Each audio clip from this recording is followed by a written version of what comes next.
How to remove Telegram account from another device in 2025.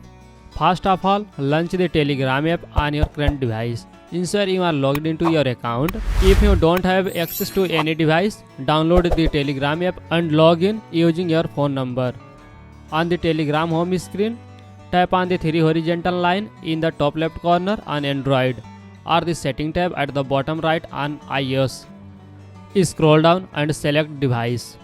Look for the active session to see a list of all devices currently logged into your Telegram account.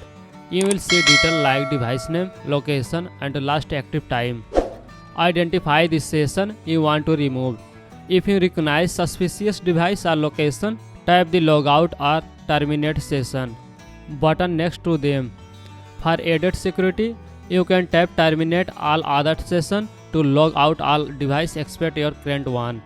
And that's it. You have successfully removed your Telegram account from another device. Always remember to regularly review active session and enable two-step verification to keep your account safe. If this guide helped you, don't forget to like, subscribe and hit the notification bell for more useful tutorials. Thanks for watching and I will see you in the next video.